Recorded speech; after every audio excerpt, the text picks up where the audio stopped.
Hey everyone, and welcome. Lately, we've got a lot of feedback asking how to come back from behind.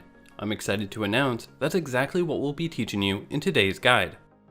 After researching hundreds of replays submitted by our subscribers, we've isolated the 5 most important things you need to do in order to turn a loss into a win. We'll be learning these concepts from a replay of professional Korean jungler SKT T1 Clid in Challenger solo queue, so let's get into it. In this game, Clid is playing Lee Sin against Sejuani.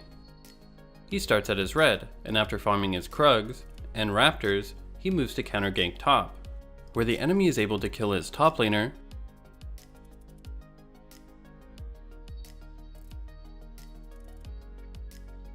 get Lee Sin's flash,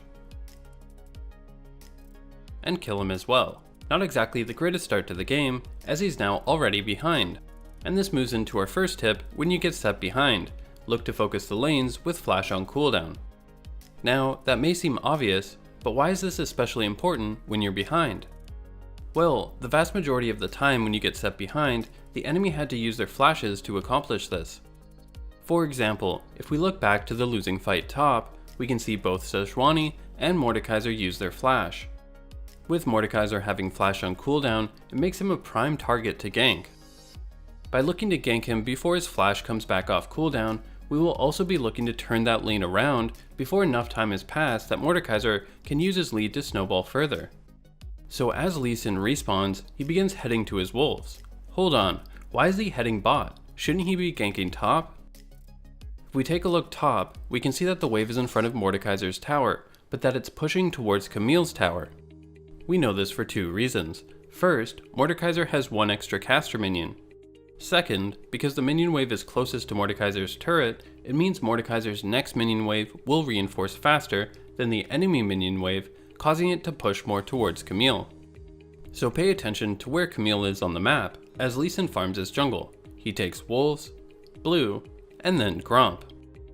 By the time he finishes Gromp, Camille is now back in lane and Mordekaiser is pushed up, so he now moves to gank him following our first tip of focusing the lane without flash. This allows him to land a successful gank to help turn the top lane matchup around. This then transitions into the second rule to follow when playing from behind: focus on hitting your level 6 power spike. You see, when you're behind, it means that both the enemy jungler and the solo laners will hit level 6 before you, a huge power spike as they will have access to their ultimates. The difference between being level 5 to an enemy's level 6 is massive for this reason, but being level 6 to an enemy's level 7 is less significant as you'll both have ultimates at that point. Let's test your knowledge. After Lee Sin successfully ganks top, what should he do next? The answer is soak minion experience. Minion experience is so strong in the early game.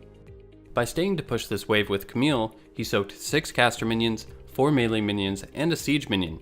When split with Camille, this is 327 experience for Lee Sin.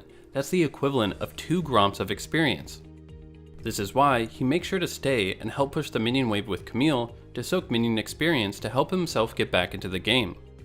Once Lee Sin finishes recalling, he begins to head to his red buff. Again, he's going to focus on hitting that level 6 power spike before he tries to gank again, but he finds out it's been stolen, with the enemy Sejuani further pressuring him to give up his Raptors afterwards.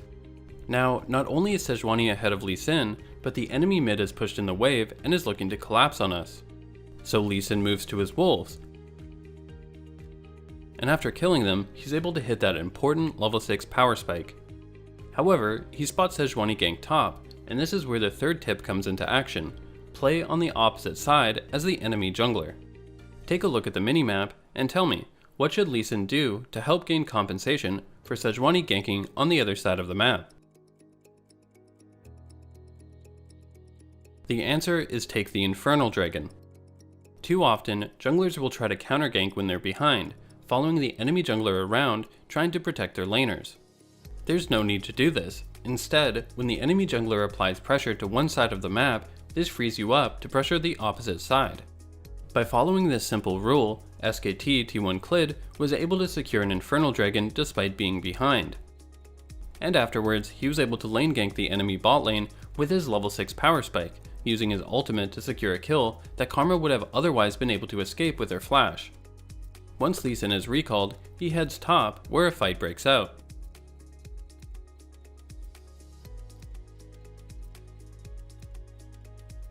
Unfortunately, it goes horribly wrong,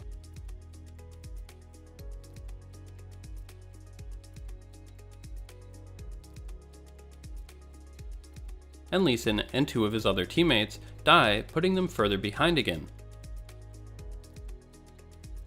But don't worry, it's important to keep your cool in situations like this, as he can still come back and win the game. As Lee Sin respawns, he hears that the enemy jungler has taken the Rift Herald. Again, we don't want to make the mistake of heading to the top side of the map, as that's where the enemy jungler currently is. We want to play on the opposite side of the map when we're behind, so Lee Sin heads to his wolves and hands off his blue to his mid laner. He then spots Sejuani placing the Rift Herald topside. What does he do as a response? Look to pressure the opposite side of the map by ganking bot lane. Unfortunately, the enemy bot lane plays safe, so he moves to steal the enemy's raptors in the meantime, resulting in him picking up a kill on the enemy Talon. As you can start to see, these 3 tips we just gave you are helping Lee Sin stay in the game despite being behind, but his team isn't in the lead yet, and turret plating will be falling soon at 14 minutes, marking the end of the laning phase and the beginning of the mid game. When you're behind, heading into the mid game, there's one golden rule to follow, which is also our 4th tip: play around number advantages. For example, after the fight mid, Lee Sin takes his red and then his Gromp, but afterwards he hovers around bot lane. If we look at the minimap, we can see that Mordekaiser is top while Camille is roaming towards bot lane. This signals to him that he can have a potential fight with a number advantage. He waits for Camille and pulls the trigger on the gank, picking up a kill on the enemy Karma. However, shortly afterwards the enemy is able to pick up a return kill on Thresh. Now, even though it's 4 versus 4, Lee Sin is going to retreat and not make the mistake of fighting over this dragon. When behind, you don't want to take even-numbered fights, play defensive, and give things up if necessary, and look for opportunities where you have the number advantage. You can see how SKT T1 Clid will follow this exact philosophy as he leaves base and takes his Krugs. He then sees the enemy pressuring mid, so he moves to help defend it. Again, not looking to play aggressive as Azir is in the top lane and Camille is in bot, so there's no number advantage for him. After this, he moves to take his blue, but the enemy begins collapsing on him. He's not going to make the mistake of trying to fight over this while Azir is in the top lane, he simply gives it up. He's playing safe and defensive, waiting for the enemy to make a mistake and give him a fight with a number advantage, and he will follow this philosophy for the rest of the mid game. Now, if these 4 tips don't put you back into the game, you have one last thing that can turn a loss into a win: stealing Baron. Some of you may be thinking that stealing Baron just comes down to luck, but this couldn't be further from the truth, as there are specific techniques you can use to guarantee Baron steals. As we jump back into the game, Lee Sin's bot lane gets caught, setting up the enemy team to take Baron. The first step to stealing Baron is to play it slow. There is no need to commit to any sort of play, you just want to check how much health the Baron has left. As you can see, SKT T1 Clid is scouting with Lee Sin's Q ability to see how fast the enemy is killing Baron and what health it's at. Then, Camille engages, but again, Lee Sin is not going to follow up. The Baron is at around 6.6k HP, not low enough for him to steal. He backs off after Camille dies, and again, is checking the Baron's health. Now at this point, there are 2 things you need to be aware of. First is checking how much damage you can do with your ability plus smite combo. You can do this by hovering your mouse over your ability icons.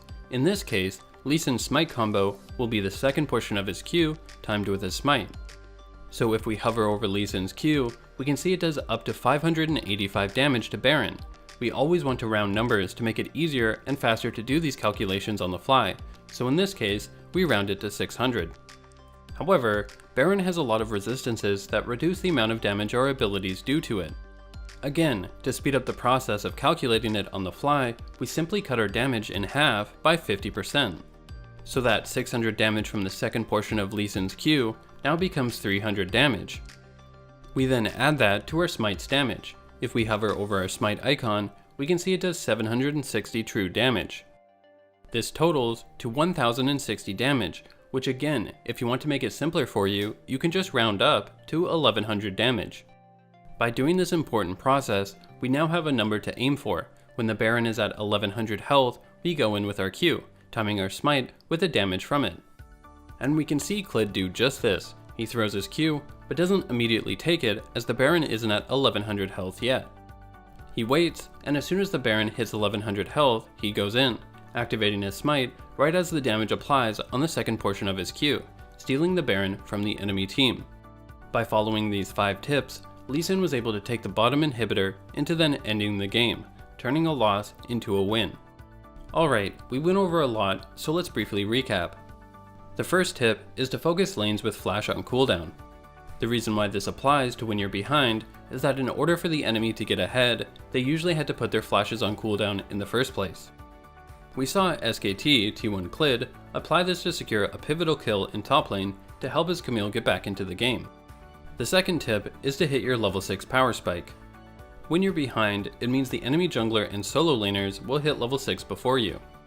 Ganking or fighting during this time is too risky since the enemy will have their ultimates available while you don't. We saw Lee Sin apply this concept by soaking minions after killing Mordekaiser top to help him to get to level 6 faster. He then moved to farm his camps, but his red was stolen and got pushed off his raptors. He moved to his wolves to hit level 6, which let him hit a powerful lane gank on the enemy bot lane that resulted in a kill he'd otherwise have missed if he didn't have his ultimate available. The third tip is to play on the opposite side of the enemy jungler. Too often, players try to counter gank the enemy jungler to help protect their laners when they're behind. Instead, when the enemy jungler shows himself on the map ganking a lane, it means the opposite side of the map is free for you to pressure. We saw SKT T1 Clid apply this concept by taking the Infernal Dragon when Sejuani ganked top. He then applied this concept again when Sejuani used the Rift Herald top by looking to gank bot into stealing the enemy's raptors and picking up a kill on Talon. The fourth tip is to play around number advantages. Lee Sin saw Camille was roaming bot while Mordekaiser was top, indicating he would have an upcoming number advantage fight. This resulted in them picking up a kill, but shortly after, the enemy got a return kill on Thresh. This made the fight over Dragon a 4 vs 4, so Clid simply backed away, avoiding the fight. And the last tip revolved around stealing Baron. You start by playing it slow and safe, waiting for the Baron to get low on health. You then calculate the damage of your smite combo, which is your damaging ability plus smite. Make sure to round numbers to make it easier for you to calculate on the fly. Also, make sure to cut your ability's damage in half to compensate for Baron's resistances. This resulted in Lee Sin knowing his smite combo was at 1100 health. He threw his Q and waited for Baron to get to this amount of health and then engaged, using his smite as his Q damage was applied, securing the smite steal. Alright, so what do you think of these 5 tips to come back from behind? Let us know in the comment section below, as well as any questions you might have. As always, good luck and have fun on Summoner's Rift. Why, oh, why?